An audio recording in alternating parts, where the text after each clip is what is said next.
So I'm just going to check to make sure that the chat is working so I can see it. Oh, good. So there is 11 people now watching. Okay, good evening, everyone. My name is Richard Kohar. Thank you for tuning in for this MAE 106 final exam tutorial. The chat is open for questions, but what I wanted to do today was to go through an old exam. This is the 106 final exam from 2012, and this was December 4th, 2012. It was a 3-hour exam, and so I guess I'll just start. So this one says, question 1. Use a truth table to assess whether, now this is a different symbology that they were using in that time, but it's equivalent to me writing not P implies Q. And it's asking to assess whether or not this is a tautology. So what it's asking is this a tautology?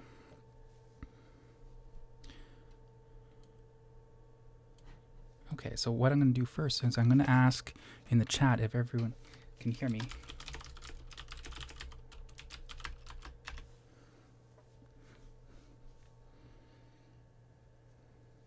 Just to make sure.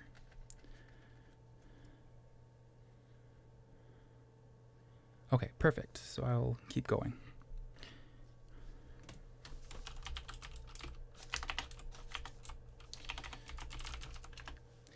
Okay. So we're going to do that, and so we're going to build a truth table. So we see that we have 2 prime propositions in this case. So I have P, Q. I'm also going to have a not P. Then I'm going to have the P implies Q. And then the next one I have is not P implies Q. And we're going to have the tautology there. So we're going to build the truth table like we usually do. We have 2 prime propositions, so we have true, true, false, false, true, false, true, false. Now we have not P, so this is the negation. So whatever the value of this is, we flip. So it becomes from true to false, false, and true, true.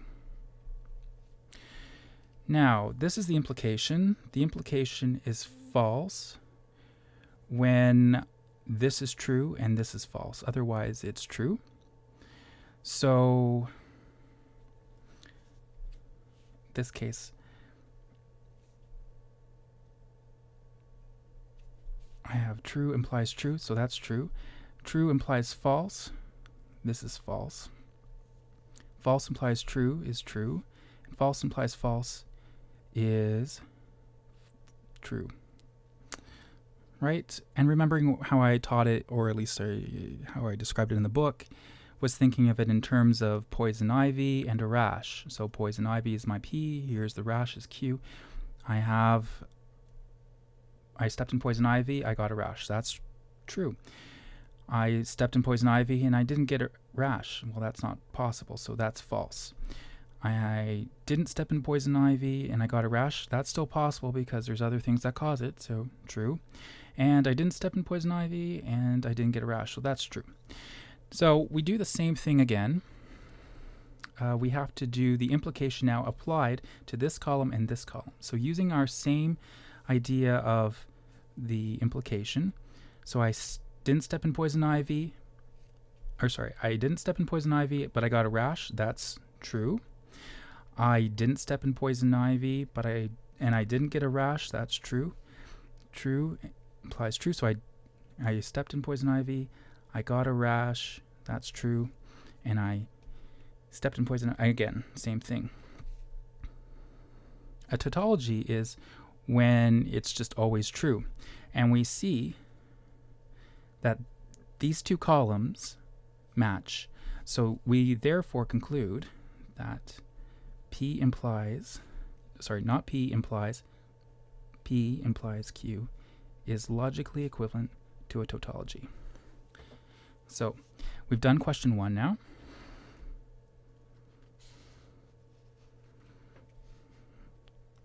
Okay.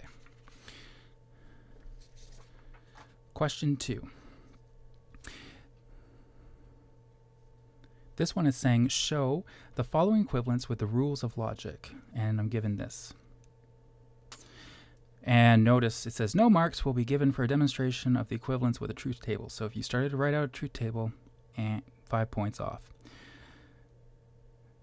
So, okay. How do you attack this? You have to remember your rules of logic. So we have P or Q. This is what I need to prove. Implies R is logically equivalent to P implies R and Q implies R. Okay. So my proof. So I'll start on the left-hand side. So I have P or Q implies R. So that's my first statement. And remember that we have our rules of logic, and one of them is converting the implication into this. So I have, say, P implies Q, which is logically equivalent to not P or Q. So that's an important rule that you'll probably need to remember for the exam. So we'll do the same thing, because this is saying P implies Q is logically equivalent to, so and this is taking the not P or Q. So in this part here, oh yes, hot pink, that's going to work up on the camera very well. So I'll treat that like my P here, and here is my Q. So that turns into, I have to take my P here and turn it into a not. And then I have or Q, which is in this case R. Now I'll just copy this in. This was my P, so it was P or Q. There we go.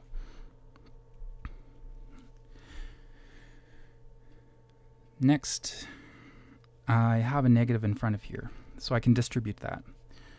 So using, well, and we're distributing a negative. So in this case, it's called De Morgan's law. And De Morgan's law, well, I can just write this out, that as I distribute this onto here, I get not P, and the negative on the or changes it from an or to an and same thing again here, not Q or R. And we're still not done yet. We have, what can we do now? Well, we can start to use, well, distributivity. So I have the or R. So what I can do is by distributivity, it'll be applied to this one. So I get not P or R. That's one. Then I have this part here, which I keep. So I have the and then I also have to apply it to this part here. So I get the not Q or R.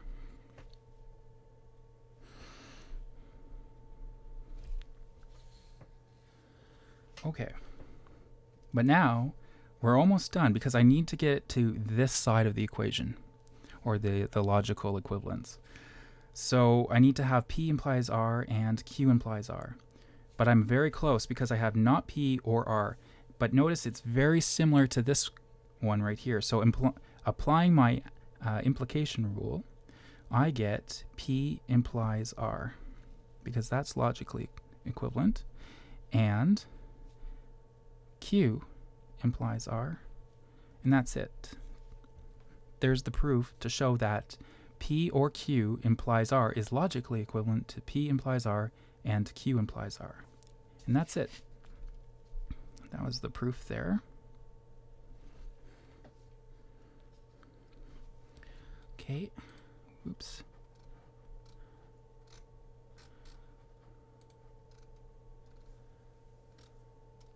Okay, so I was just checking the chat. So, number 3 done. Okay, so that was the end of page 1. Then we move on to page 2.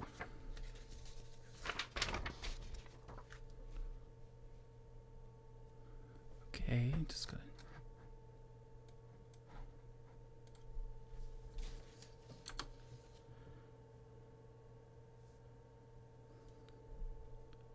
Okay, good. Just make sure.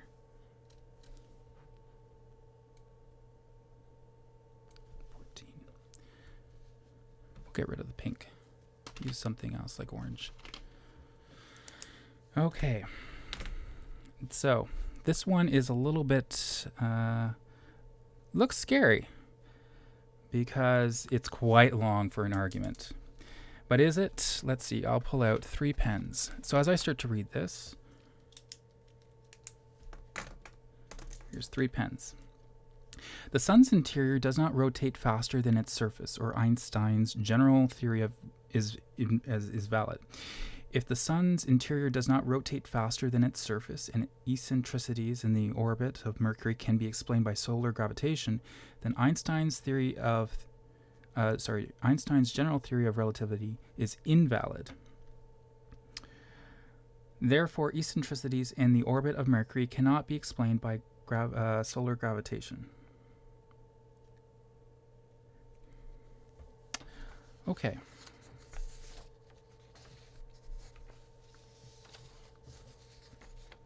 So let's see. There's a couple of things that keep repeating in here. So the sun's interior does not rotate faster than its surface. Okay, so that's good. Or Einstein's theory is invalid. Okay. Is valid. If the sun's interior does not rotate faster than its surface, oh, so I have the same thing again here. And eccentricities in the orbit of Mercury can be explained by solar gravitation. So I'll put a green line here.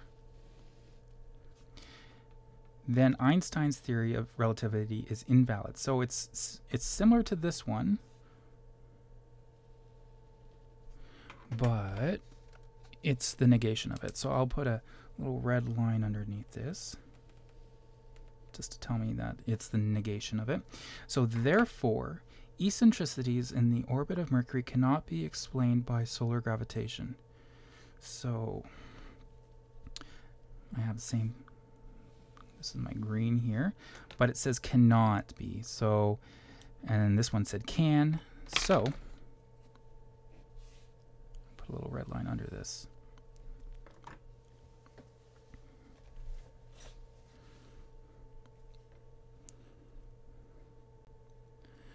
So what I'll do is, it says A, represent the argument mathematically, symbolically. So that means I'm going to have to represent this with propositions. So what I'll say is I'll let S be the sun's interior does not rotate faster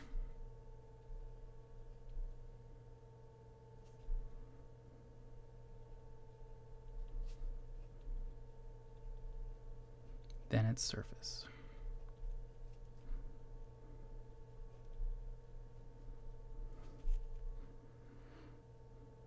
Okay, then I'll let Einstein's general theory is invalid, so I'll use E to represent Einstein. So B, Einstein's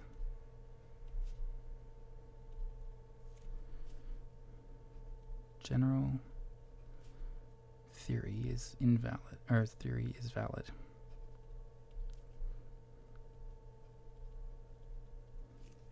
Okay. So we did that one, and then I have a green one. So eccentricities of Mercury. So I'll use M for Mercury. B. Eccentricities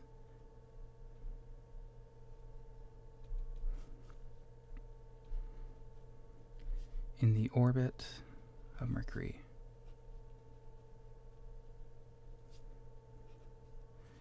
can be explained. So can be explained by solar gravitation.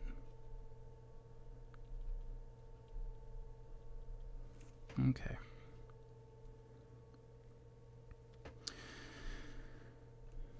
And then I start to reread the argument again. So I see the sun's interior does not rotate faster than its surface. Perfect. So I'll say that's this one. So it's S. Or Einstein's general theory is invalid. Einstein's general theory is valid. Now there's an or in here, and the way that I'm reading it is an exclusive or, that it can't be both. You know, if this is true, then it's either this is true or this is valid. So I'm going to use the exclusive or. So, sun does not rotate faster than its surface, or Einstein's theory is valid. So I'll use E.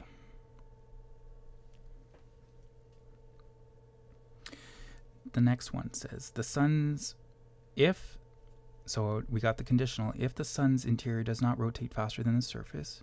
So that's the same thing. So if S, and then I have an and, eccentricities in the orbit of Mercury can be explained by solar gravitation. So that is this one right here.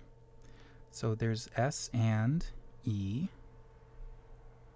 So there's the implication, because I have an if, and there's the and, then Einstein's general theory of relativity is invalid.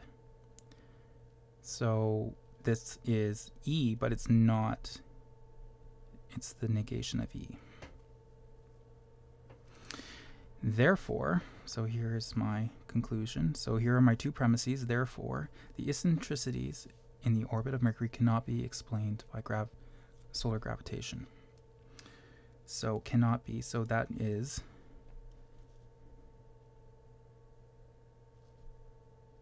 M. So not M. I think I made did I make a mistake when I was representing this?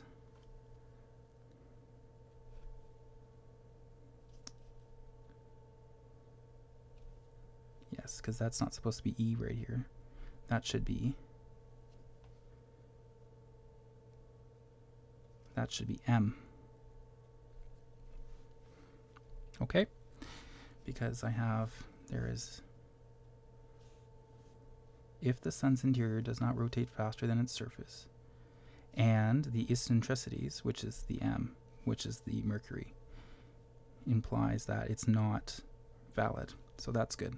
So there is, I'll just write that in good right here.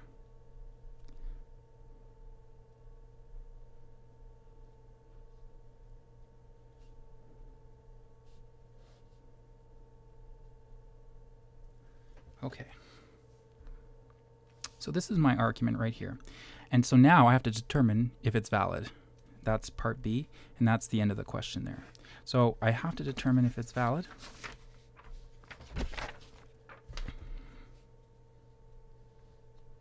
So this is what I'm going to use to check.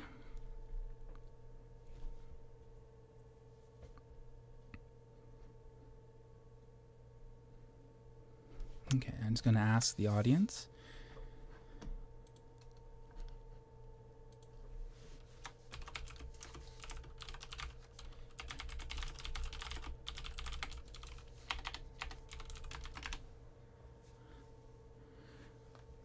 Did I represent it correctly? Just going to ask them.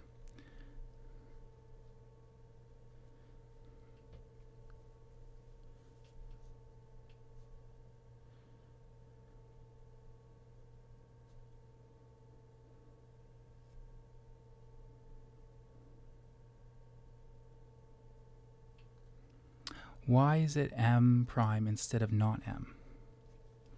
Okay.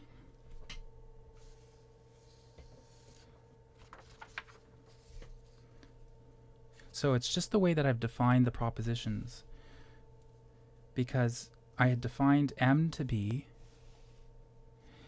eccentricities in the orbit of Mercury can be explained by solar gravitation. And in this one, it says, therefore, eccentricities in the orbit of Mercury cannot be explained by solar gravitation.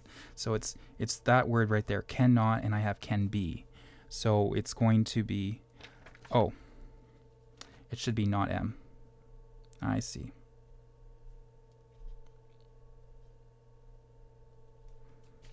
Perfect.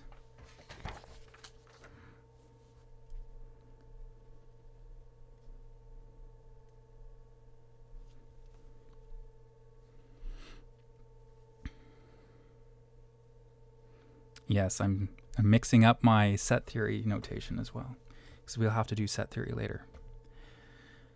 Okay, so with that argument represented correctly now, I can go on to do my truth table to show that this is valid or not valid. So I have S, I have E, and I have M.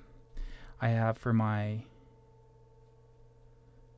first one, I have, I also need to have a not E. Okay. I'll do it the S or E. I have the S and M. S and M implies not E. And then lastly, I'll have my not M. Okay, so I have 3 propositions, which means I'm going to have a table with 8 lines.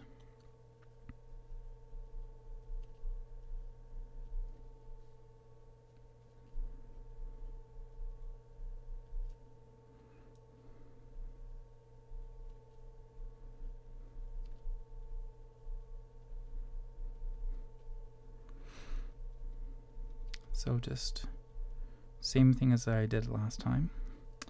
Now I have the not E, so this is going to take this column right here and flip it from a true to a false, and from a false to a true.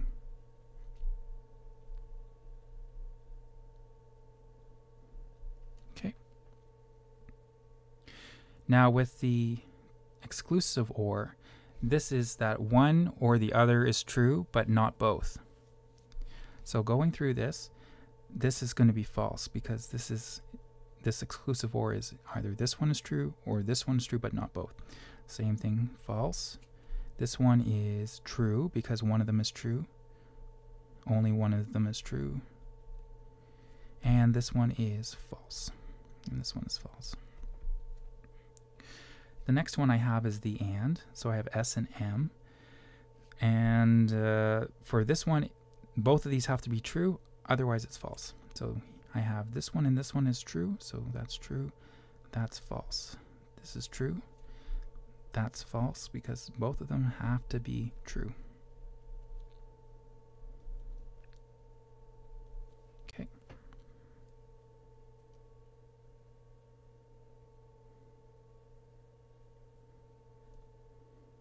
Oh, I have.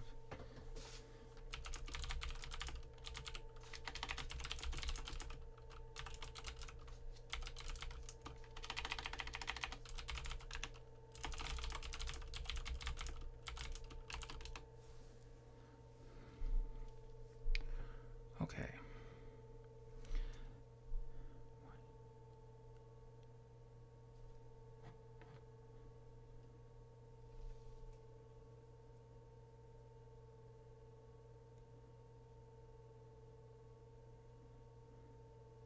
So shouldn't it be not M? Yes.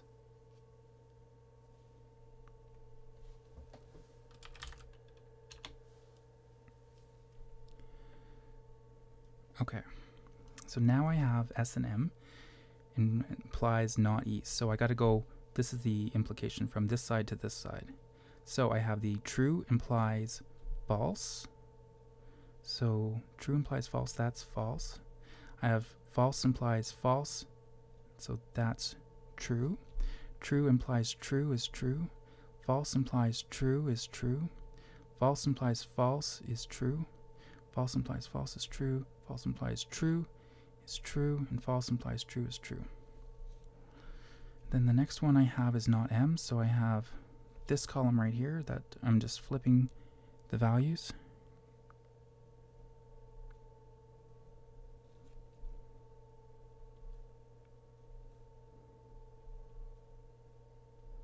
Okay.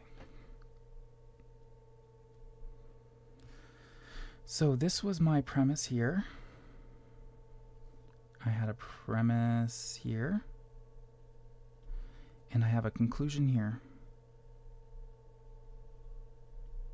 Okay, so the argument is valid when the premises are true, the conclusion's true. So what I do is I just go through here and I check to see when I have both of these being true premises. Okay, I have it here.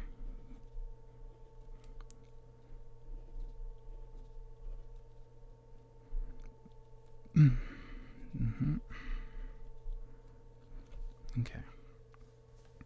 So in this one, I can check down here, and it fails because I have true premises here, true, true, and the conclusion is false. I also have it happen here as well.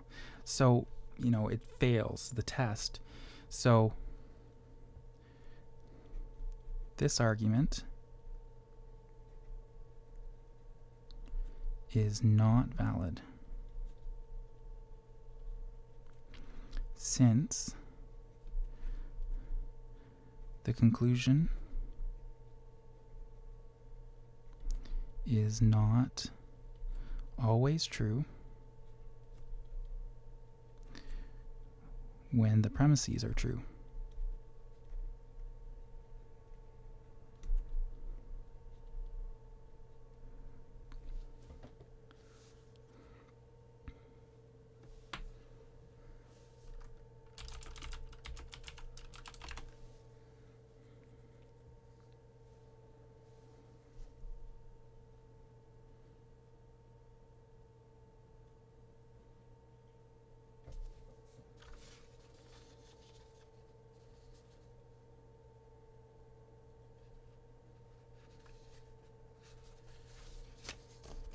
Okay, was that okay?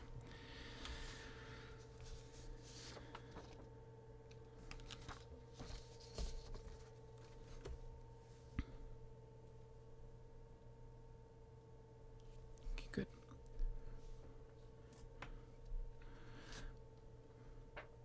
Yeah, so that was quite difficult in that the only part of it was kind of figuring out assigning letters to the correct propositions and then reading it very carefully and converting it from words into the symbology. And then this is fairly straightforward in terms of setting up the truth table. I have my premise and then my conclusions, and then checking whenever the premises are true that the conclusion is true. And in this case, it doesn't, so it means that it's not valid.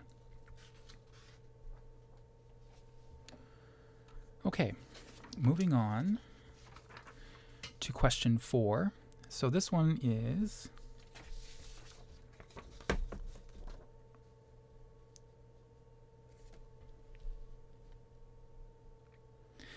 using the rules of set operations, show that A equals, now this is an old exam, so it is A equals A intersect B prime, or you could also read this as A equals A intersect B complement union A intersect B.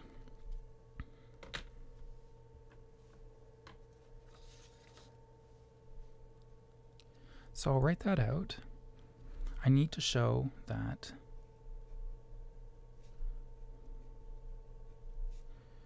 A equals A intersect B complement union A intersects B complement.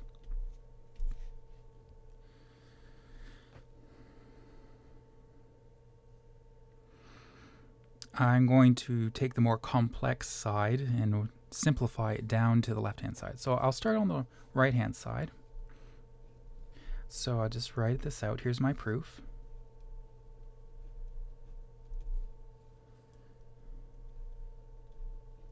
So writing down the left-hand side. Okay. And how can we simplify this?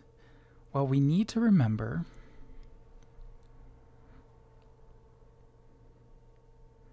our distributivity.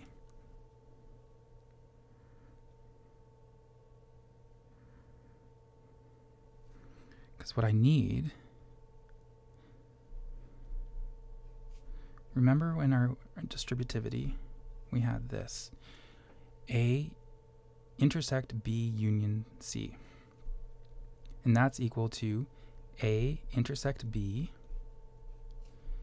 union A intersects C.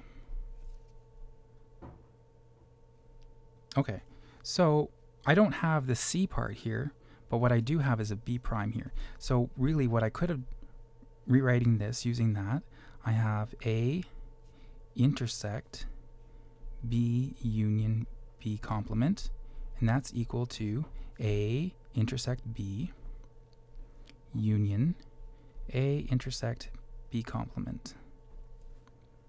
And that's precisely what I have here. So what I can do is rewrite it as this. A intersect B union B complement. Good.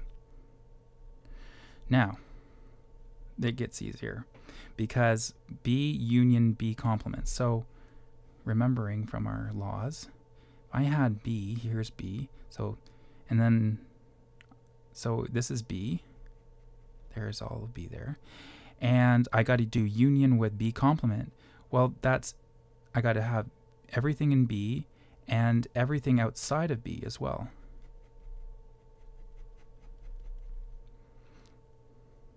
Right? And this is my Venn diagram for it. So it turns out that B union B complement is everything. It's the universal set. Okay, and then in this part here, I have A intersect the universal set. So here's A, and I have to intersect it with the universal set, so that ends up just being A. And so I'm done.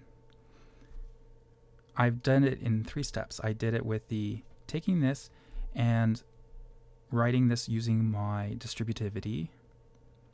Then the next thing is I kind of had a domination, right? B union B complement gives me the universal set. A intersect with the universal set is just A.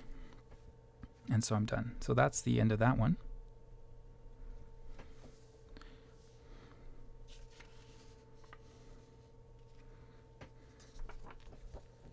Oh, I should probably ask any questions about that.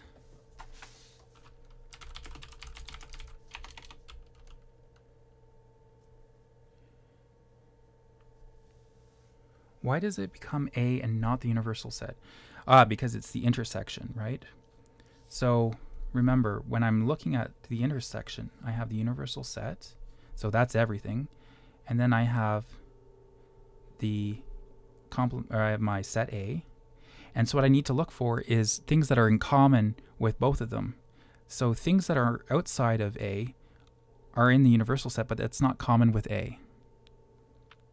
So when I look at what elements are shared between universal set and A, the only elements that are being shared is the elements in A. So therefore it has to be A.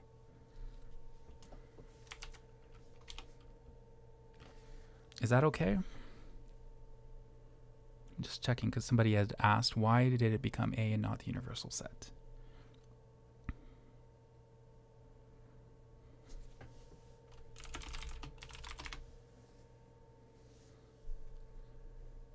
Okay, perfect.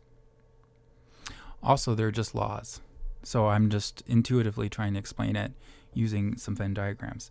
Now, notice that it said in the question there, demonstrations using only Venn diagrams will not receive points. You must use the rules of set operations to answer this question. So this is how I was doing it. There's some intuition that I'm kind of drawing some diagrams, Venn diagrams there.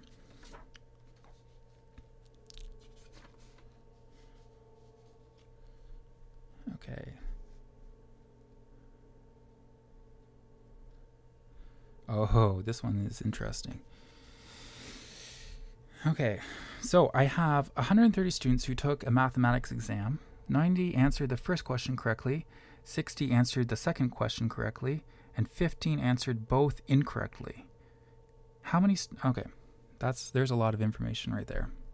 So what I'm going to say is I'm going to start to define some of my sets. So, let A be the set of students who answered question 1 correctly.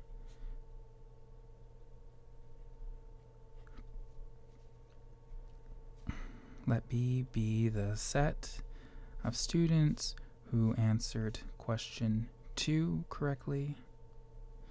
And I won't bother doing that last one.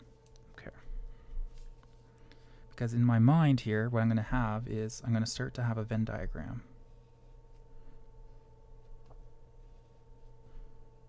Here's my universal set. Here is my two sets here. This is A. Here is B.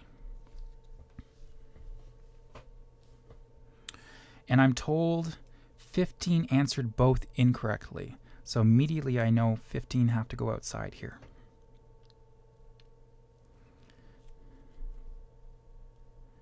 Okay, so for part A, it's asking how many students correctly answered the first question or the second question or both.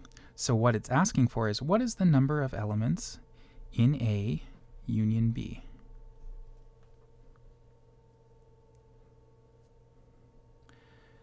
Now, in total, we're told that the number of elements in the universal set, which is all of this, is 130 students.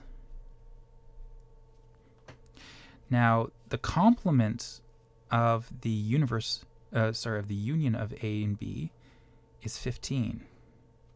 So, what I can tell you is from the total universal set, we're going to have 130 minus 15.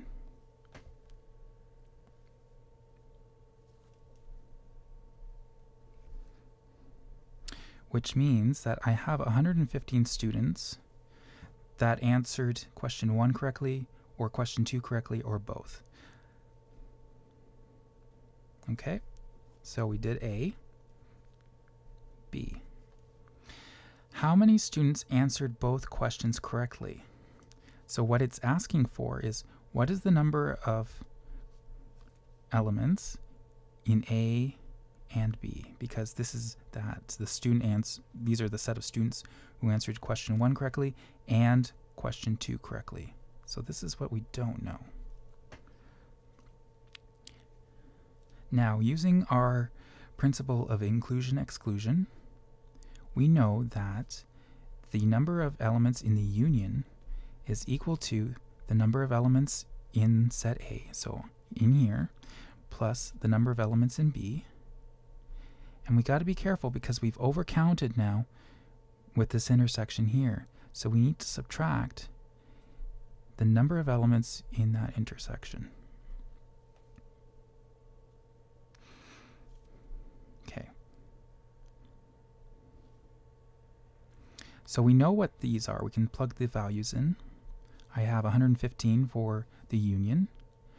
I'm told that the number of who answered correctly was 90 for the first question. I was told, make sure I keep it straight there. I was told 60 for the second one. And then here, I have the number of elements in A and B. So just some quick algebraic manipulation. I can bring it over to the left-hand side. That becomes positive. I have 90 plus 60. And then this comes over to the right-hand side, and that becomes negative, so 115. So the number of elements in that intersection is 90 plus 60 minus 115. So that gives you 35. So just for my sanity, I'll put 35 here, just keeping track. So then in the background, I know that because I had 90 for set A, I know that 90 minus 35 gives me 55. And I know for B that 60 answered correctly. So it's 60 minus 35, which gives me 25. And if I add these all up, 55 plus 35 plus 25 plus 15, that adds up to 130. So that's good. Okay, so I answered B because it says how many students answered both questions correctly. So it's 35.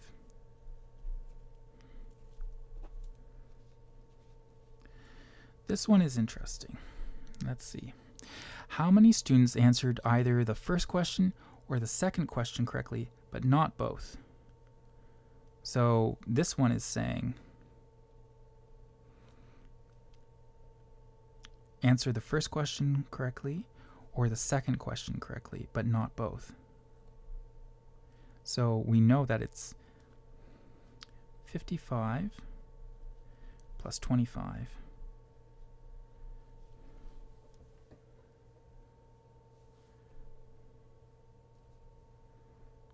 and that should be 80. Make sure I didn't mess that up when I did it in my head. Carry the 1, 6, 7, 8. Good.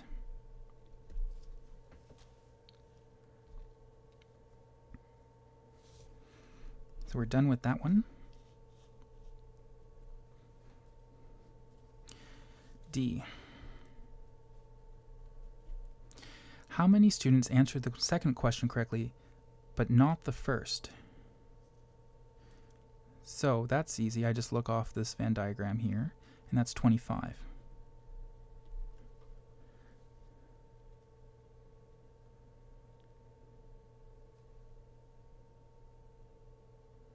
Oh, but I got to be careful because it says how many students answered the second question correctly, but not the first. Okay, good.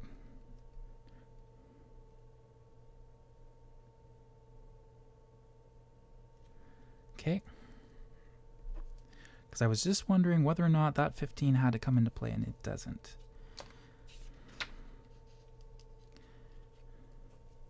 Now here is the interesting question that I was thinking. How many students missed the first question? So how many students missed that first question? So these are all the students who got the first question.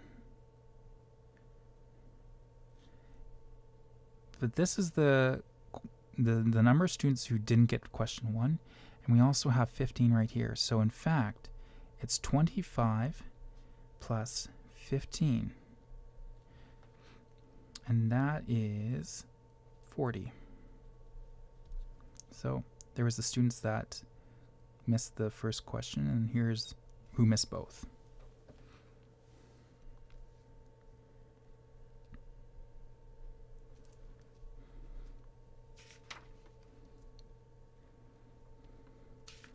So that is the end of question 5.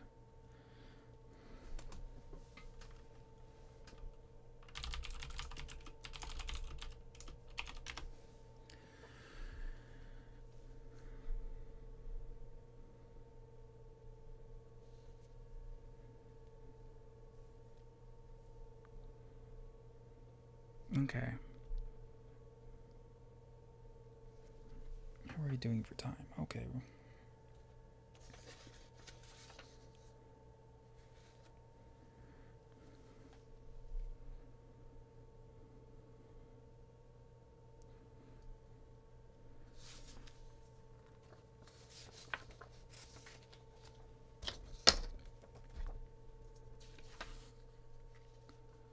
Question 6.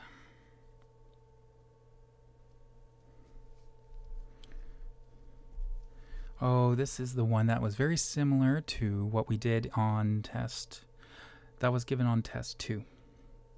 So, suppose I have a container holding 12 colored beads, 3 identical in green, 5 identical in green, and the remaining are identical in yellow. The beads will be glued together next to each other in a line on a pendant. How many different color patterns are possible? Okay, so what I should do is write out the information that I'm given. I know that in total I have 12 colored beads, and inside of it I have 3 that are identical in green. I have 5 that are identical in red, and the next one is the remaining are identical in yellow. So I gotta make sure that these sum up to 12. So there's 4 yellow. 4 plus 5 plus 3 is 12. Right? 9 plus 3 is 12. Good. Part A is asking, the beads will be glued next to each other in a line on a pendant. How many different color patterns are possible?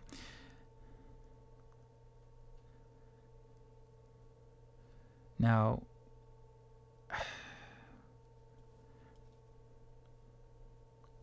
notice there's that little subtle word. It says how many different color patterns are possible. It doesn't say how many color patterns are possible. It says different, which means distinguishable.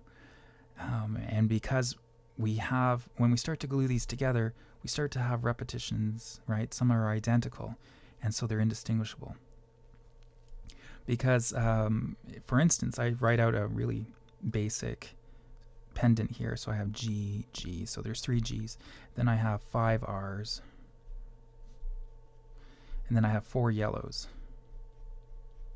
Okay.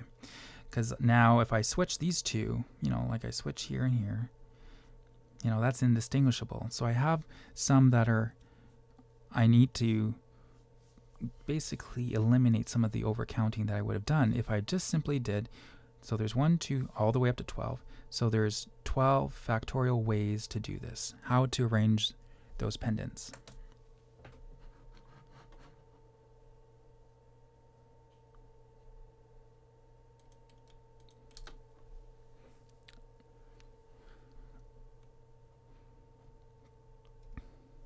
Okay, just a second.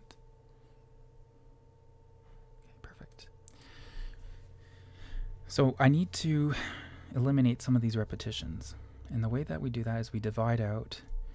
So I have 3 permutations here, so 3 factorial. I have 5 that could change order, and this won't affect it, and I have 4 here. I remember sitting in the tutorial the other night, and somebody said, oh, do we have to do the calculations? Yes. Yes, you do. Straightforward, because gives you some free marks here, because we spent some time being able to calculate this, and it's very quick to do this by hand. 3 factorial, 5 factorial, 4 factorial. So I start to write out this.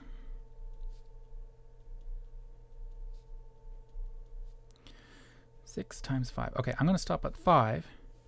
The reason is because I have a 5 here, and I'm going to cancel that out immediately. Then I'm left with 4 factorial, so I'll write out 4 times 3 times 2 times 1. And then I also have 3 factorial, so I have 3 times 2 times 1. Now 3 times 2 times 1 is 6. There goes the 6.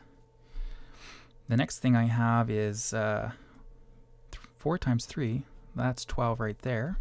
So I'm left with 2 times 1. And I'm going to divide. Ooh, which one do I want to do? We'll divide out the 2. The 2 goes into 8 4 times. So I'm left with 11 times 10 times 9 times 4 times 7.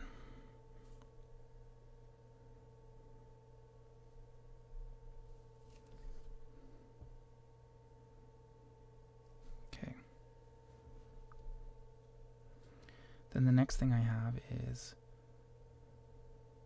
let's see, I'll go 63 times 4. So there's the 9 times 7 gives me 63 times 4.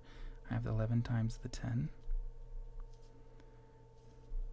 And this is nice and simple. So I got 12. 6 times 4 is 24, 25. So I get 252 times 10 times 11. And multiplying that by 10 gives me 2,520. And 11 is easy because it's, here's there. I shift. So that gives me 27,720. So that's my final answer for part A.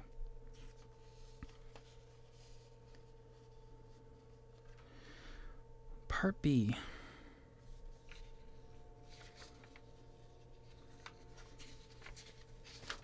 So I need to remember this information right here.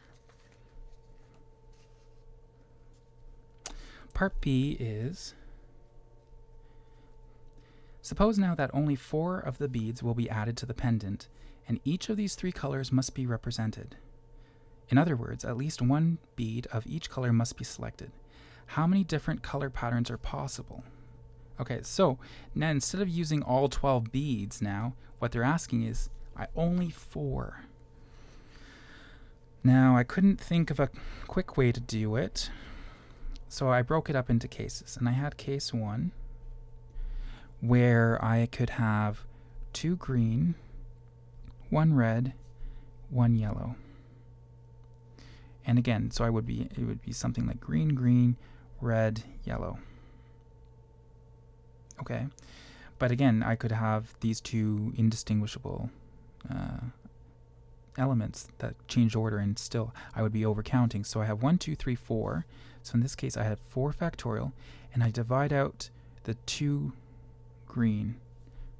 I have 1 and 1 here as well, so that simplifies down to just 4 factorial over 2. 4 times 3 times 2 factorial over 2 factorial. It leaves me with 4 times 3, which gives me 12. Okay. I have case 2. Instead of having 2 green, 1 red, and 1 yellow, I could have 1 green, 2 red, 1 yellow. And so that would be like green, red, red, yellow. This is just an example. So again, I have the same 4 factorial. There's 4 beads, and I'm going to divide out that 2 repetitions here. So again, that gives me 12 because I did the same calculation up here. Okay, and case 3. I could have 1 green, 1 red, and 2 yellow. So I could have green, red, and 2 yellows there. So again, I have 4 beads in total. I'm going to divide out those 2 repetitions of the yellow, so that gives me 12. By the sum principle, I have 3 distinct cases. So, by the sum principle,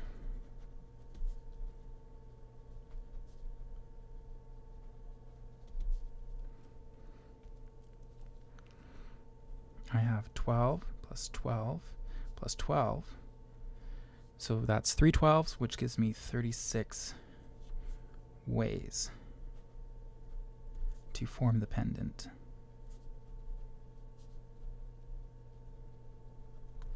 Okay, and that's it.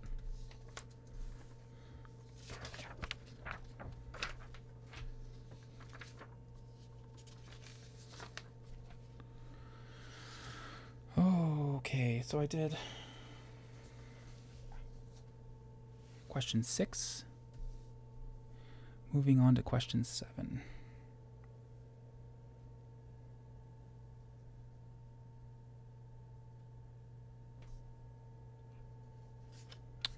Let's do question 8. So I have, just for time, so we'll do 8. Now, 8 says that we have 2 events, A and B, and we're given these probabilities. So this is what we're given. I have the probability of A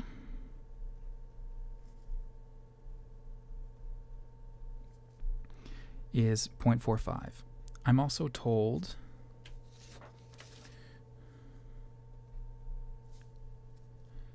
the probability is 0.5.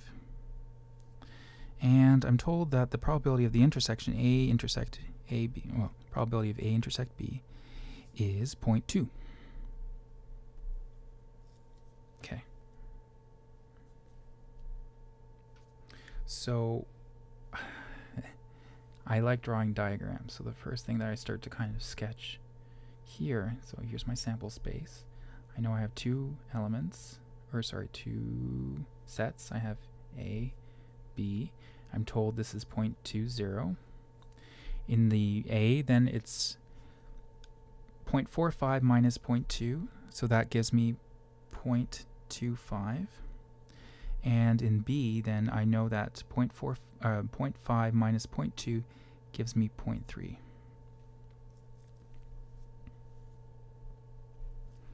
So for A, this says we're asked to figure out what is A complement,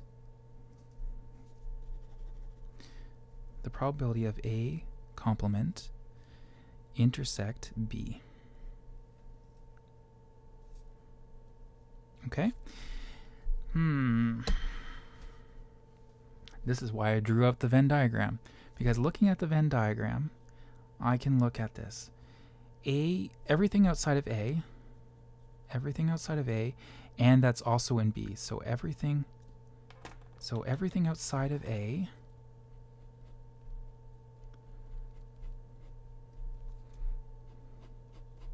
there's some barf green for outside of A and sky blue for B, so everything inside of B.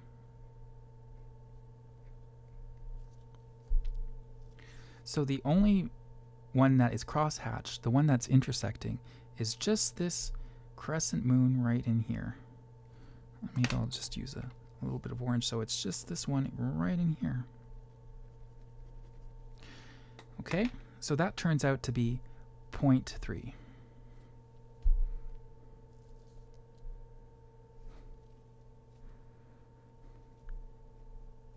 Part B. Now we're told what is the probability that A given B complement. Okay, so let's use our conditional probability.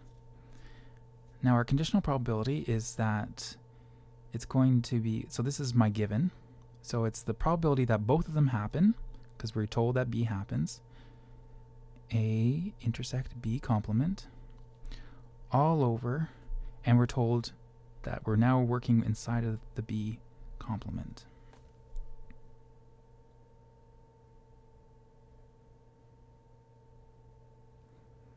Okay. Now we already calculated this in part A, so we know that this is 0.3. But what's the complement of B? Well, that's quick to figure out, because the complement of B is 1 minus the probability of B. So in this case, it's 1 minus, and there's our given probability, 0.5. Oh, that's great, because we have 1 minus 0.5, which gives me 0.5, which means that, just as a nice fraction, it's 3/5. So the probability of A given B complement is 3/5. C. The next one that we're asked for, and this is the last part, which is great. A complement intersect with B complement. Now, a quick way of me figuring this out, I could use De Morgan's law. And how can I do that? Well, what I do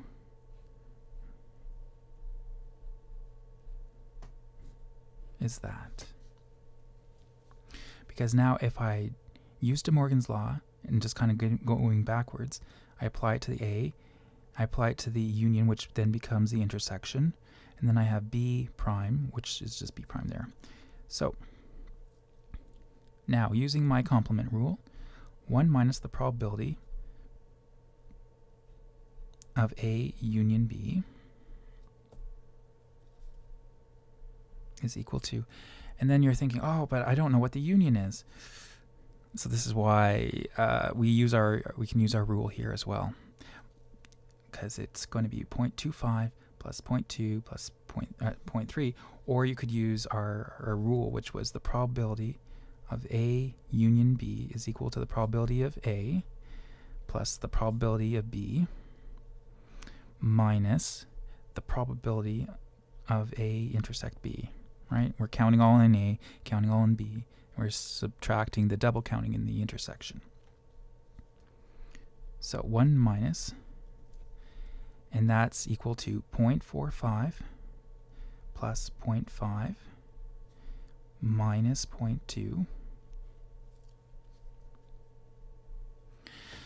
0.45 plus 0.5 minus 0.2 gives me 0.75. Nice numbers, which means that if I have a whole dollar and I'm taking 75 cents away, well, that leaves me with a buck or a quarter.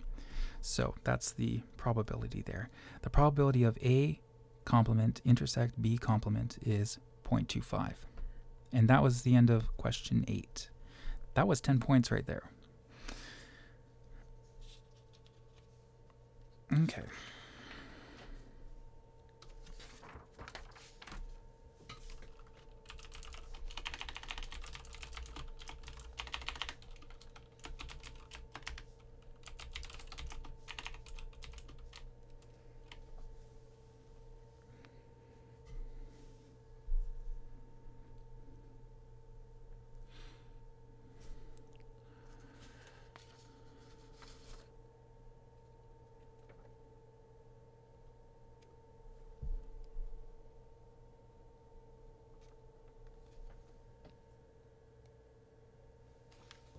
It just skipped. Can you show quickly?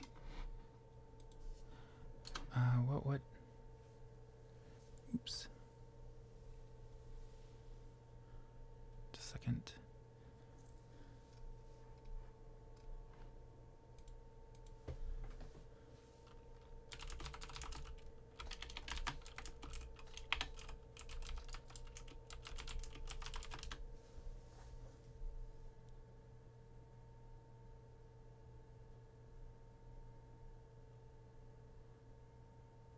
Oh, somebody's saying B is wrong. What did I do for B?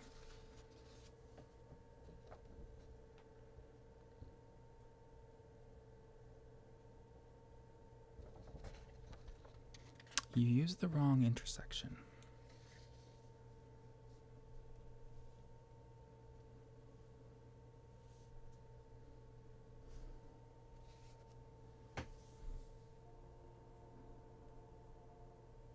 Oh, that's very good. Yes. Yes, yes, yes, yes. Good. I thought I'd misread that. Okay. So I need to do the probability of A intersect B complement. So just looking at my Venn diagram here, A intersect B complement. So in this case, it would be, I have my A, everything out. Just a second. So in this case, it's everything outside of A, or sorry, everything outside of B. So maybe I should, everything outside of B.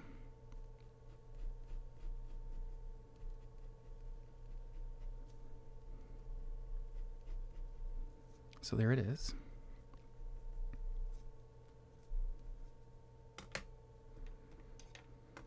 I'll use orange to show up better. Then the next one is everything in A.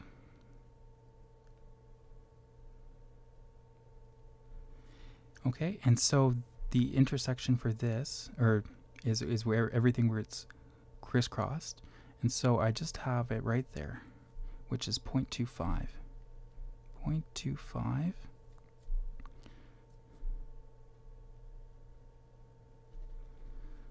So 0.25 over 0.5 gives me 1/2.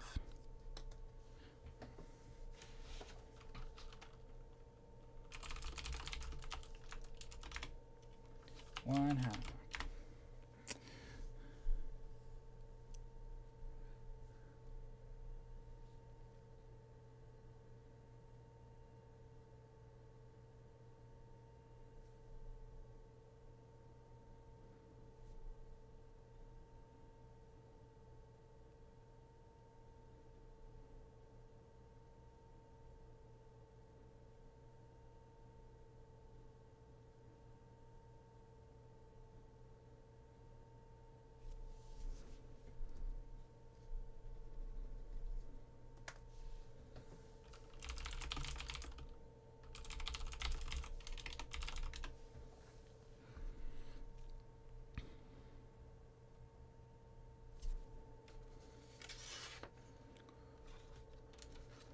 Oh, hopefully, okay.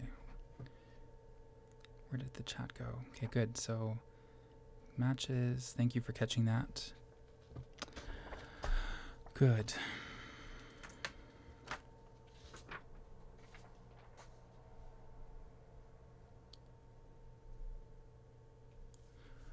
Question 9. Okay, maybe I'll put that so everyone can see.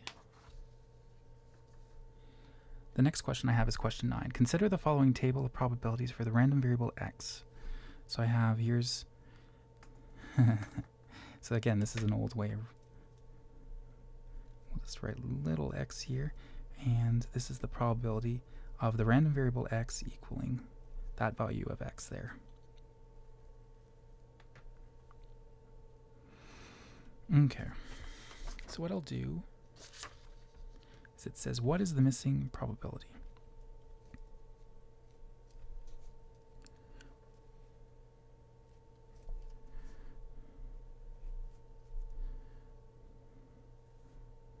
Okay, so the missing this is again testing that you understand that the sum of all the probabilities in a probability distribution have to sum up to give you 1.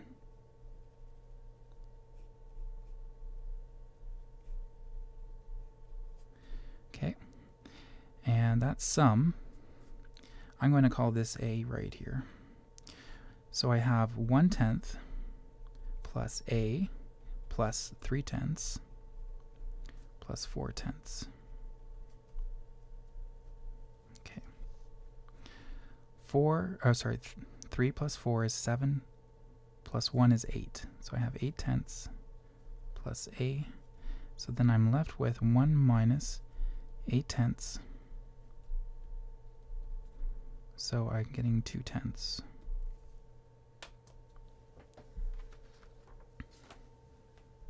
Make sure, maybe I should ask people if I'm doing that correctly. Is that right?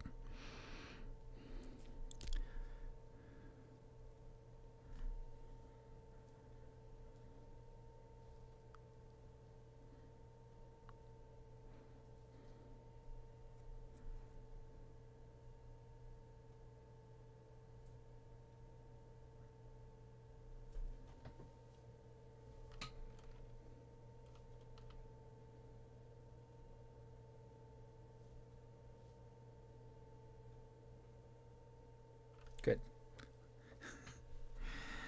Okay. The next part says calculate the expected value of x. So the expected value of x is the summation over all the x's. So for each possible value of x, multiplied by the probability of it.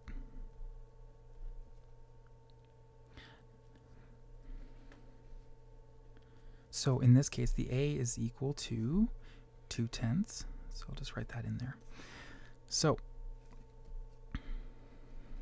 this is equal to 1 times 1/10.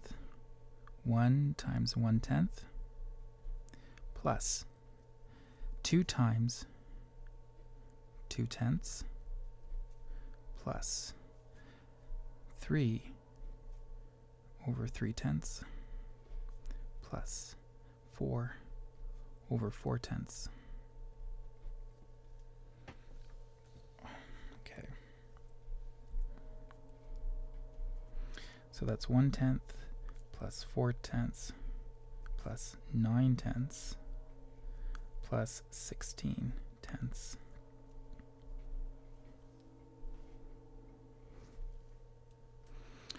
So 1 plus 9 gives me 10, 14. 14 plus 16 gives me 10, 30. So that's 30 over 10, which gives me 3.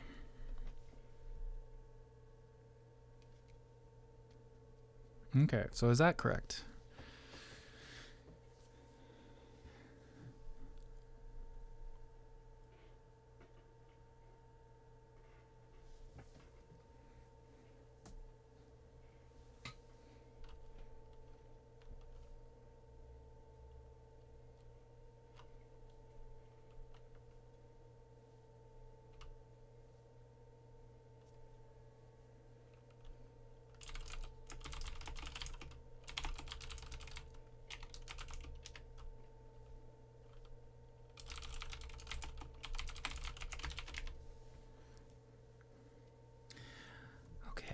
So if that's good, we'll move on to the next part, which was calculate the variance and the standard deviation.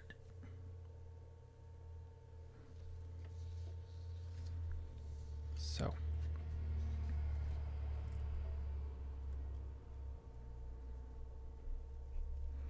we need to find the variance of x.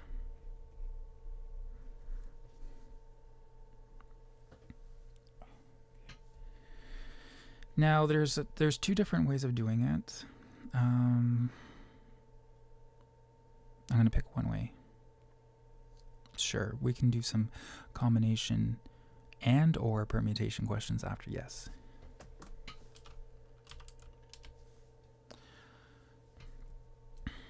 Okay, so the formula for this,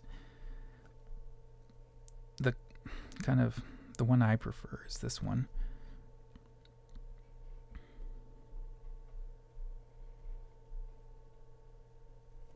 So there's the variance of x, which is the expectation of x squared minus the expectation of x squared. So the one thing that we need to do is calculate x squared. So just below here, I'll calculate what x squared is. And in this case, it's all the x, such that now this case, it's x squared times its probability.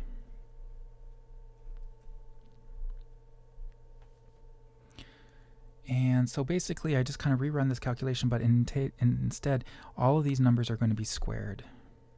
So I get 1 squared multiplied by 1/10 plus 2 squared multiplied by 2/10 plus 3 squared multiplied by 3/10 plus 4 squared multiplied by 4/10.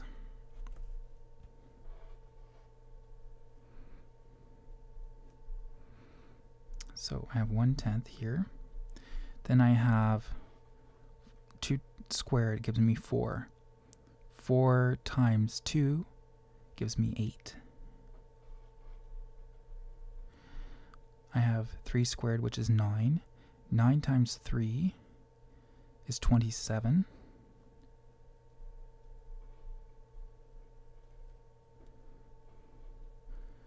Four squared is 16. 16 times 4. So if we forget, 6 times 4 is 24. 4, which is 64 here. So 64 over 10.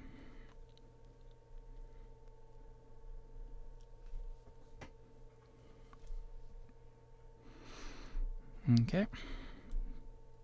I gotta check once in a while to see if I've done any of my math incorrectly. Hopefully no one. So 1 plus. Okay, no one's saying anything. Good. 1 plus 8 is 9. Plus 27 gives me 36. Plus 64 gives me 100. Over 10. So 100 divided by 10 is 10. So that's the expected value of x squared. So it's 10. So I just write up here, it's 10 minus The expected value in this case was 3, so it's 3 squared. So I got 10 minus 9, which equals 1.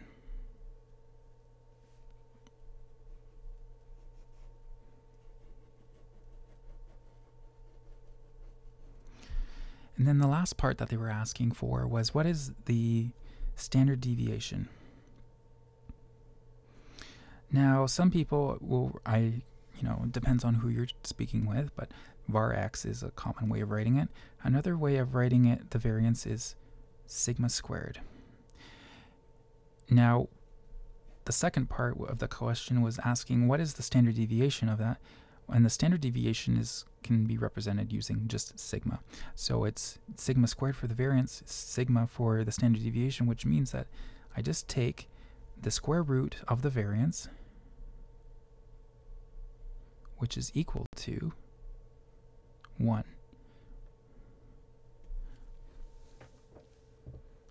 And we're done that question.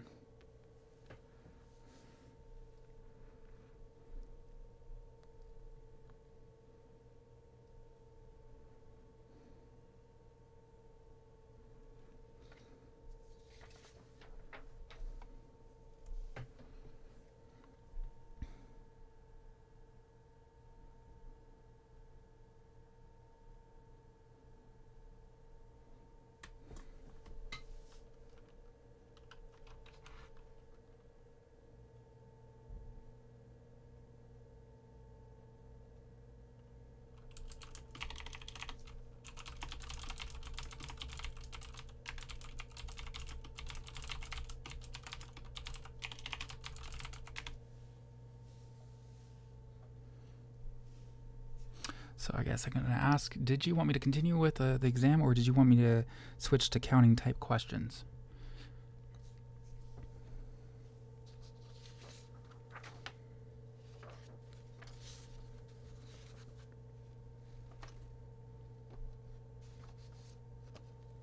Okay. Stick with the exam. Okay.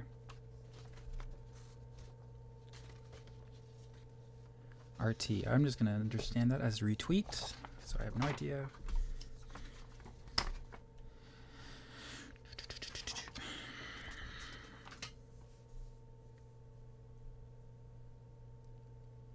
Combination on the exam. I didn't see any on this one. Okay. In a quality assurance testing for grenades, Department of National Defense does a function test. A number of grenades are thrown one at a time, and the number of defective grenades is recorded. Let us suppose that the underlying defective rate for a lot is 0.05, and that 10 grenades are thrown. What is the probability? Okay, so right away they just jump into it and thinking, okay, tell me what the probability is. It is best going to be described using a binomial distribution. And so we're going to say let x be the number of defective grenades.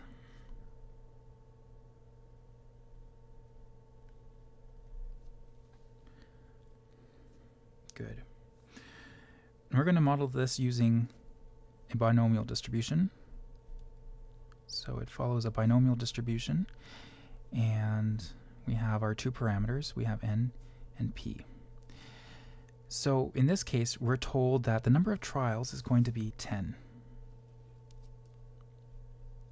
And we're told that the probability is 0.05. So we're going to let x follow a binomial distribution with 10 trials and 0.05 as the probability. Okay. Now before we go any further, you're required to know what 3 assumptions are being enforced when we model it using a binomial distribution. The first one is that they're identical trials.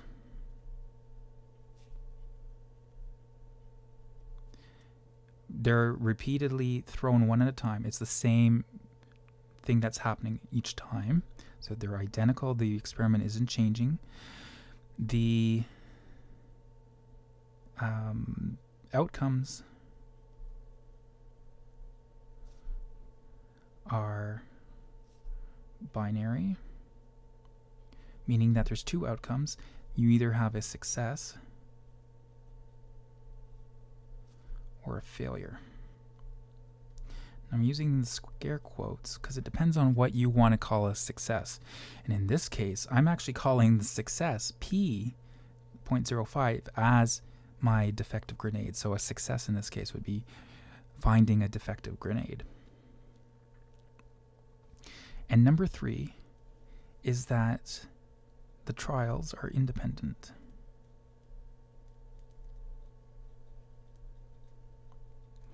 What does that mean? It means that the if I throw one grenade, it's not affecting the outcome of the second grenade that I'm throwing.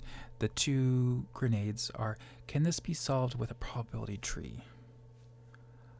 Yes. Yes, it can. But it would take a little while to draw that probability tree because there's 10. And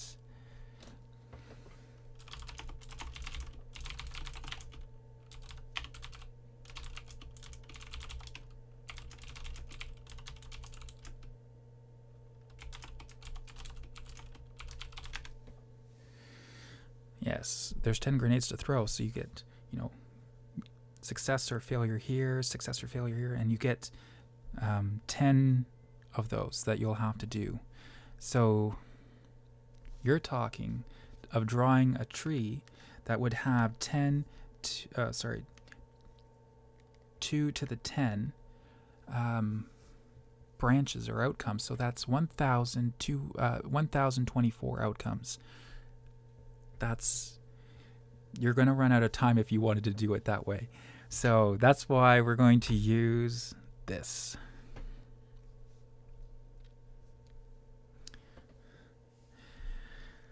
Okay. Now that I have part A, what is the probability that there are exactly 2 defective grenades? So what we're asking is, what's the probability of x equaling 2?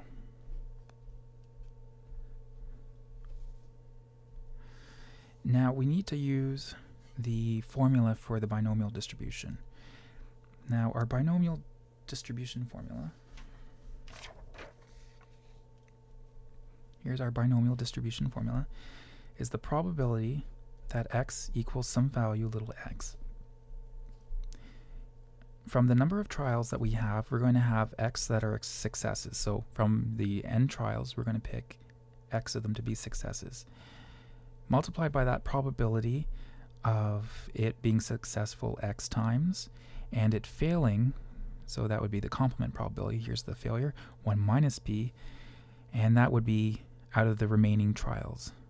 So x of those trials would be successful with probability p, and the remaining ones would be not successful with probability 1 minus p to the n minus x. So I have that formula right here, which means that for my case here with the binomial distribution for the binomial with n equals 10 and p equals 0.05, I just substitute my values in for my parameters p, n, and p. So my probability of x equals little x, n is 10, and I have x I'm going to leave, that's my variable, multiplied by the probability of 0.05 to the x, which means that 0.95 is going to be 10 minus x.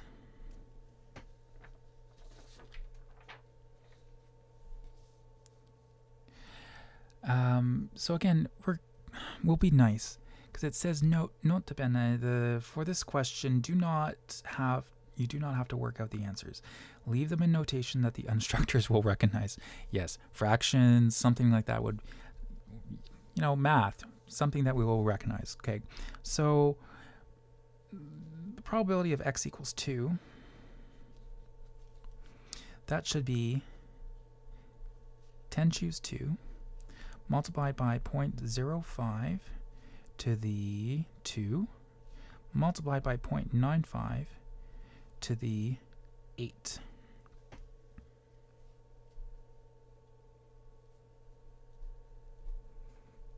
Okay, what is the probability that 2 or fewer defective grenades?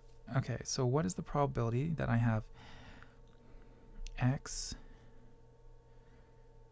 is 2 or fewer, so less than, so X is less than or equal to 2?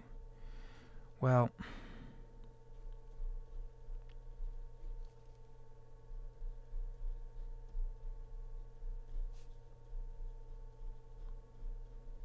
I have 3 cases. I have the probability, I have the case where X is equal to 0. I have the case where X equals 1, and I also have the case where X equals 2.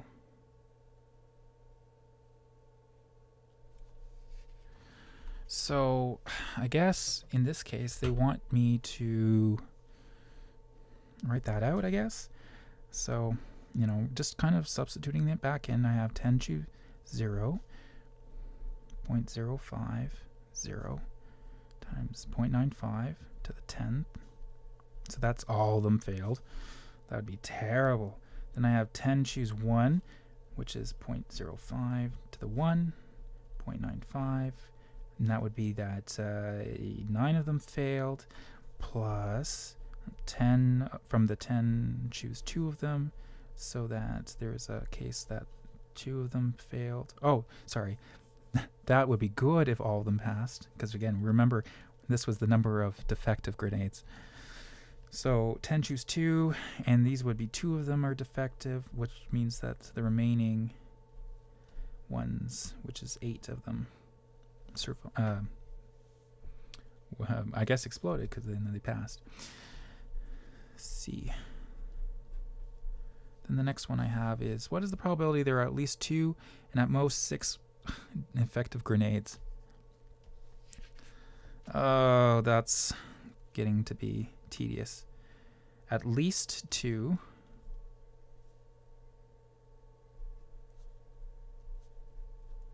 and at most 6.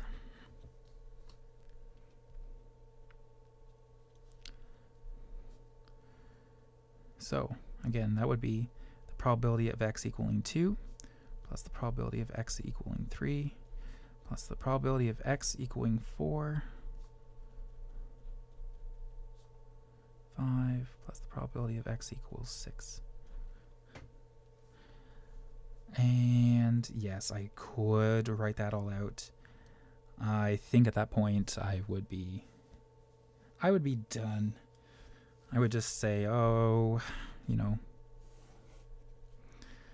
there's the for each of those. Good. So there's that problem done. Question 11 is something that you're not responsible for on this test. We didn't do the normal distribution in that, so question 11 we don't have to do.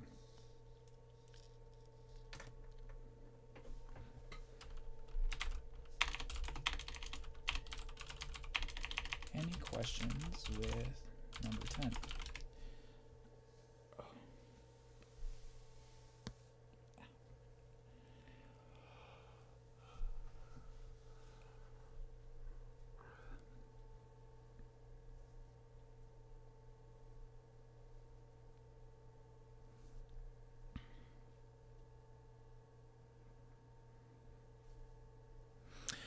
Probably one more thing I should mention. Yeah, can you draw arrow? No, I don't know. I don't think that you'll have quite an issue like this. This is quite long.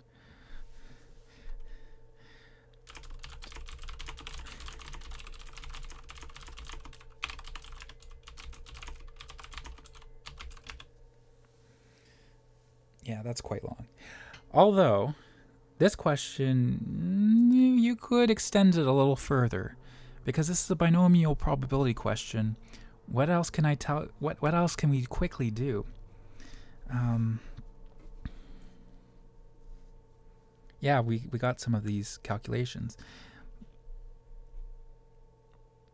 Thanks. I just want to pass. I'm sure you will do enough that you will. So this is good. Let's extend this a little further. We have part D. And in this part, let's say, what is the expected number of defective grenades?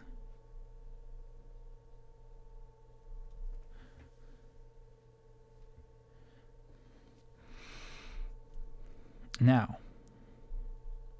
you could do this. We have the expected value, and I'm sure some people will do this. They'll start to write out the generic formula for this. We'll have the sum of all x is equal to little x multiplied by the probability of x. This is, this is correct. You could also draw a probability tree, but you're going to need more paper, and this is going to be tedious, and you're going to have to do it up to 10. So you have to do, 1 times the probability of, or 0 times the probability of it being 0, so on. No, we're not going to do that. We have to remember the probability, the expected value for a binomial distribution. And this is for a binomial distribution.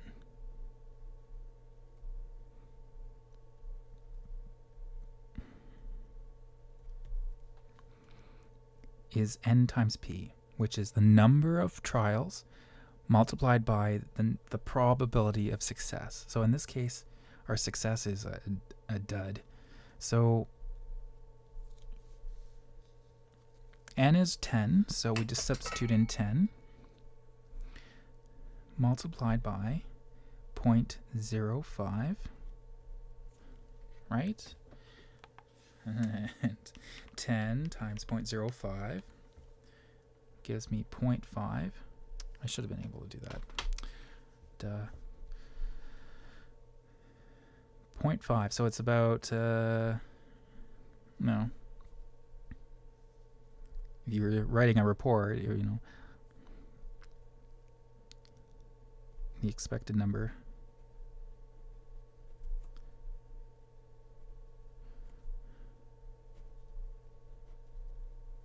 I'm not sure why people have such an aversion to math, but if you wrote a report and you just wrote that and they're like, I don't want to read math, so you're going to need some sort of conclusion. Therefore, the expected number of grenades is 0.5. 0.5 out of 10.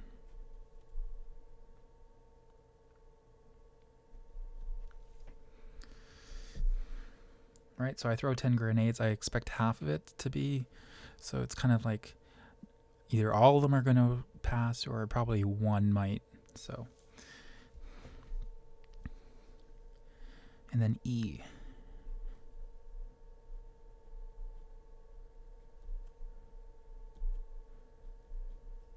What is the variance of the defective grenades?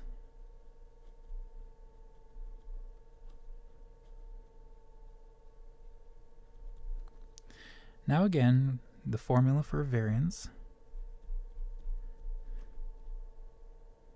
Now we could write it as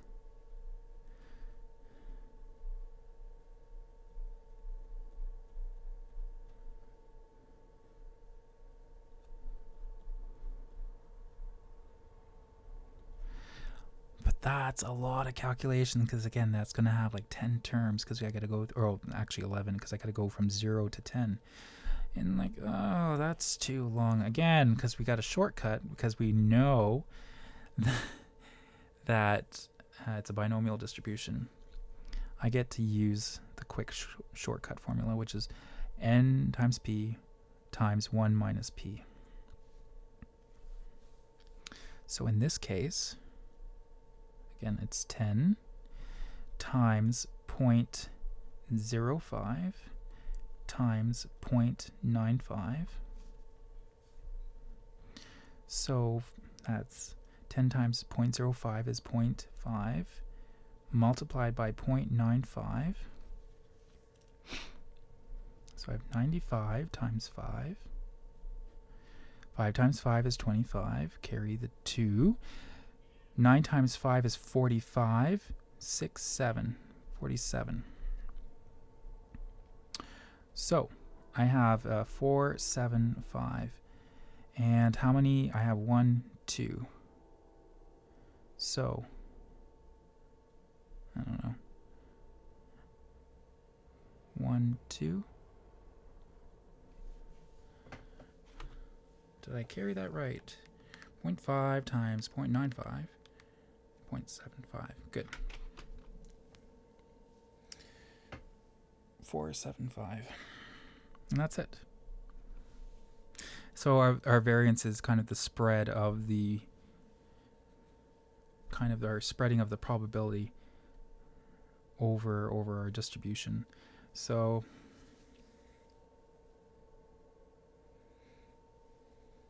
yeah, it's quite tight. It's probably going to be, we have our expected number of defective grenades is going to be 0.5. So, and it's going to, with a spread of about 0.4. You know, we expect that most of the bombs or grenades, or the number of effective grenades or defective grenades will be between 0 and 1. So that's good. Okay.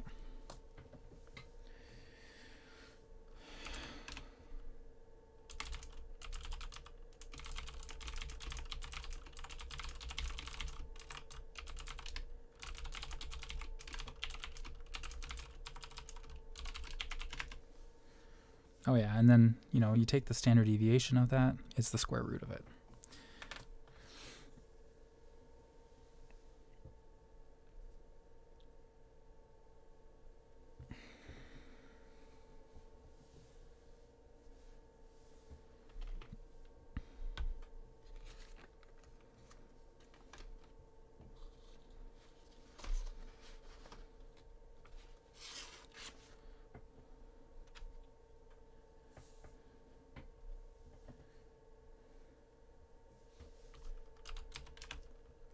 So, can somebody type, does somebody want to give me a counting question? Can we do an example from the 2018 exam?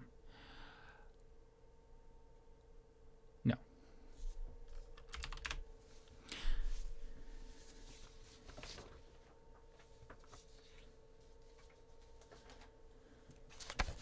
Okay.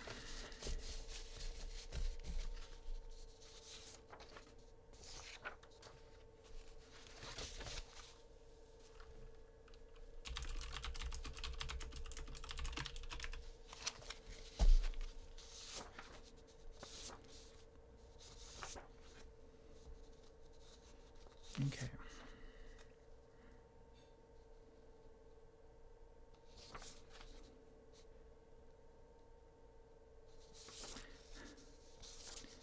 So,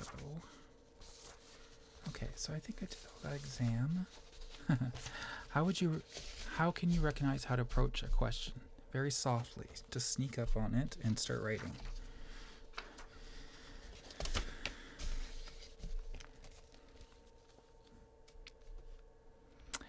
How do you approach a question?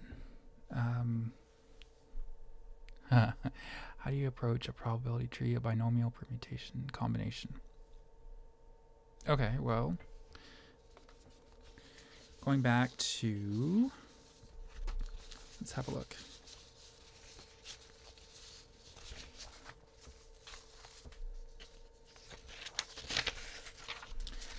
Let me try to pull out the, where did I put the exam papers?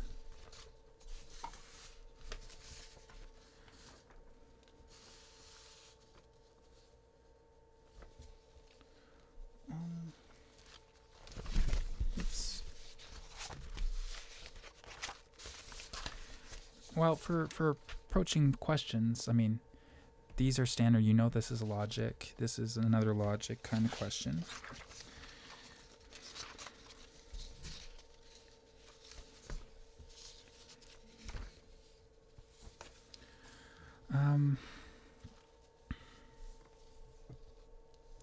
You know, maybe this question might be useful. Question 7.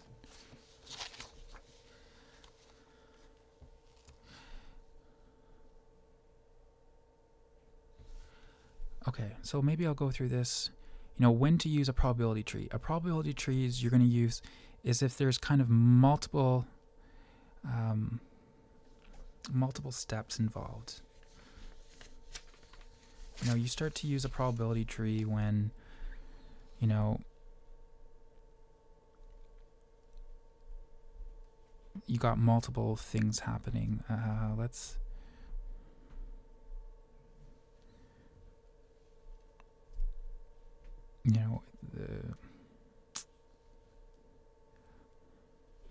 for example, using a probability tree, one example is,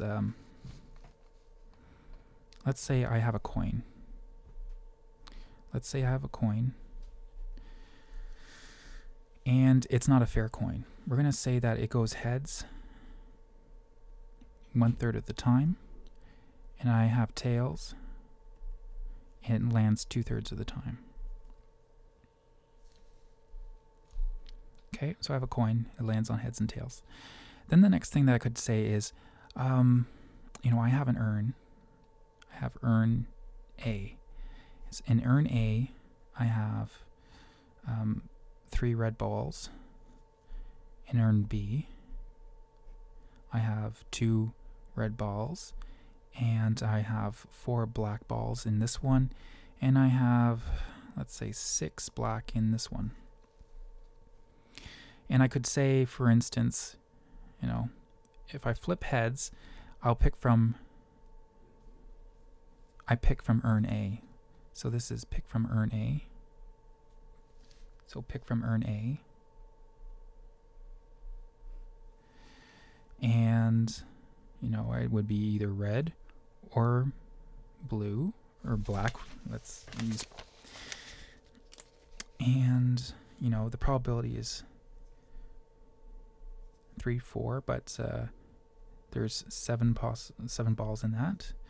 Or in this case, I could pick from urn B, and I could have red balls here and black balls here. And again, 2/8, and I could have 6/8 here. So this is a way of me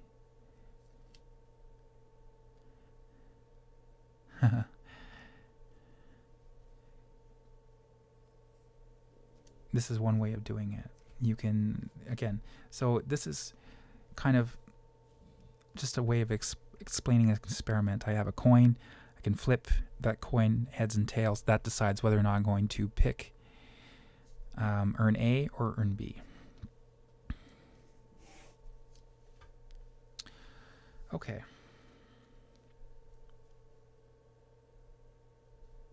Somebody was asking about combinations and permutations. Okay. A combination. The key important thing is the idea of you're picking something and the order doesn't matter.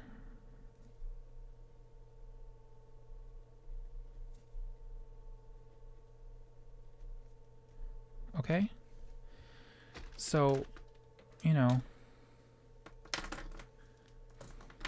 I have this rainbow of pens. There's 1, 2, 3, 4, 5, 6, 7. So I have 7 pens. I'll put them over here because it's widescreen. If we're paying for it, we might as well use the screen space. So I have, say, 7 pens. I'll just ignore, whatever. They're distinguishable. And how many ways could I pick 2 of them? How many ways can I pick 2 of them? Okay, now this would be if the order does not matter. If I don't care, what order it is, I don't care.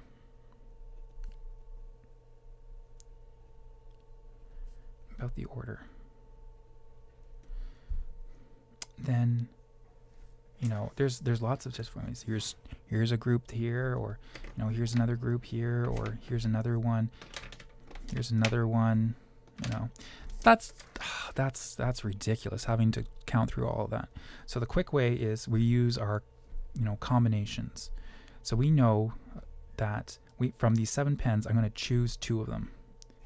I know Dr. Brimberg uses the other notation, which is C, 7, 2.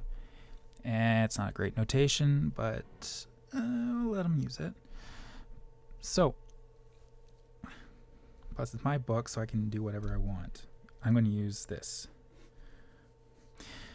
So 7 factorial over, and remember our formula for n choose r is n factorial over r factorial n minus r factorial. So in this case it becomes 2 factorial over 7 minus 2, which gives me 5 factorial.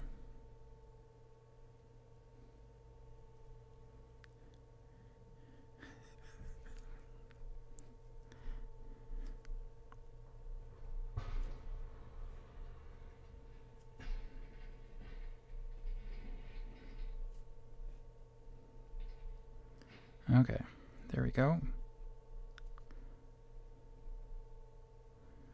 And so we write 2 times 1, so again there, times 5. So we cancel that out. So I have 7 times 6 over 2. 2 goes into 6 3 times. So I'm left with 7 times 3, which is 21.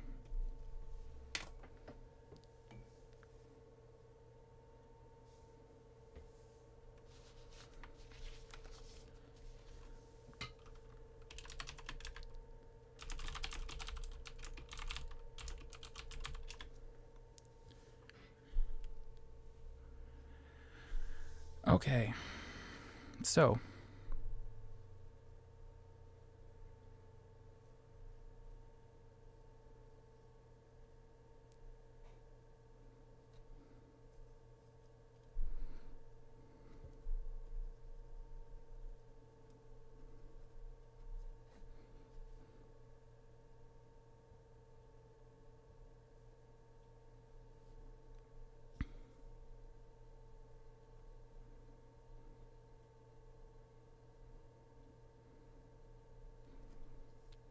okay, so if they want to use the alternative notation, there it is. 7 choose 2 is 21. Okay, so, you can have 7 students and you want to pick 2 of them. So there's all the possible ways. There's 21 ways of doing this. If I want to do a permutation, that's when the order matters. So let's say I have these 7 pens. How many ways can I line them up in a row?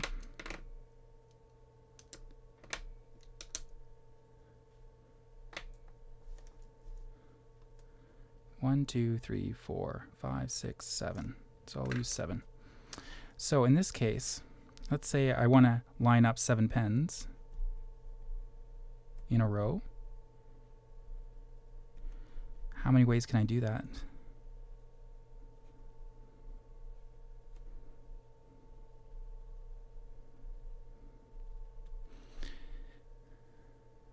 Then that number is, there's 7 choices for the first pen, there's 6 choices for the second, 5 for the third one, 4, 3, 2 times 1.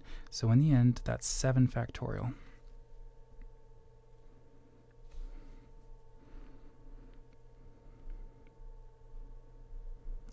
How many ways can I line up 2 pens out of 7? In this case,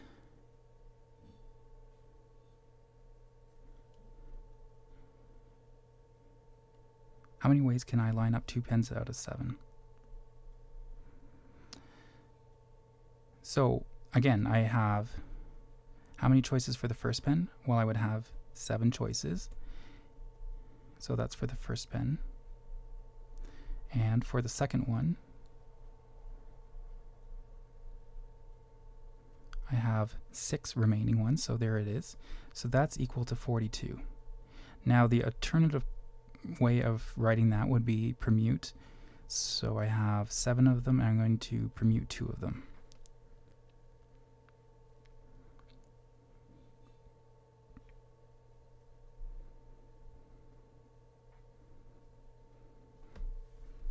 Okay, so usually what you'll find is questions like this. You know, some people get confused when we start to talk about committees.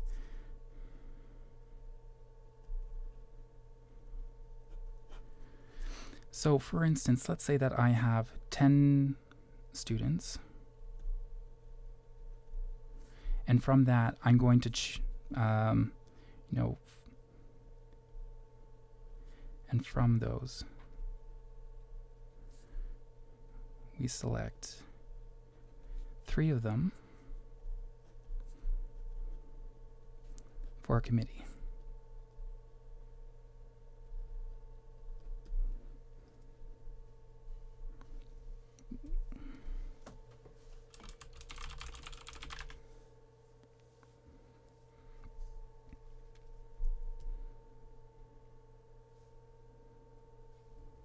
Okay.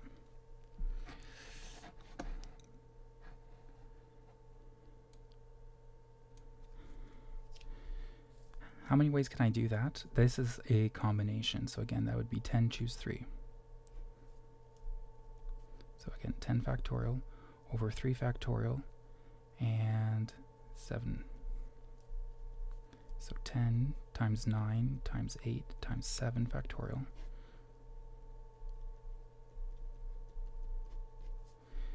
So here I have 6 times 2. Well, here I go.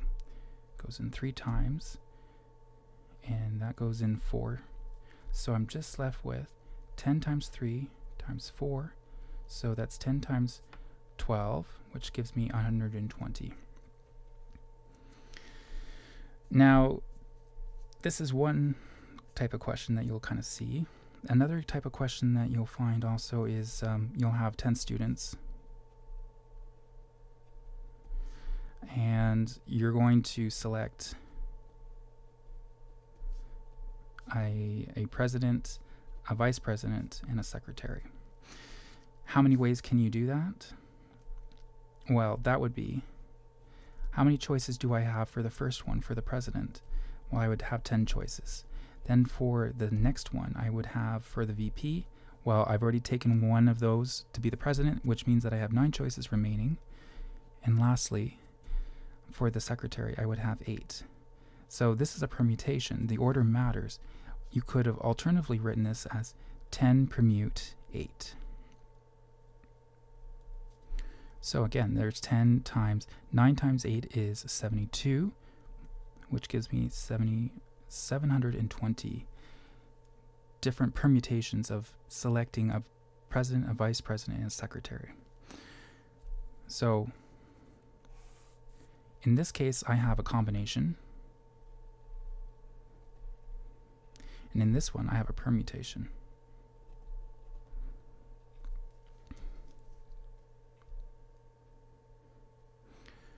Usually you'll see this, and that the permutations, the number of permutations where the order matters is always, it's going to be greater than the number of combinations. And that's it.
Okay, so it is 9 o'clock now.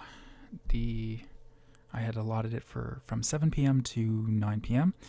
I hope I was able to answer questions and go through previous year's exam. I'm open for emails. If you have questions, feel free to send them to me, and I'll probably incorporate them into the live stream for tomorrow night. I'll be live streaming again from 7 p.m. to 9 p.m. If you found this helpful, tune in. If not, you can also contact the individual instructors who usually are hanging around the department, so feel free to ask them questions, as well as if you don't like the live stream, we also have the Math Help Center that's open now from 7 to 10 p.m. every night, I think, except I'm not sure about Friday. Okay, thank you for tuning in. Good night.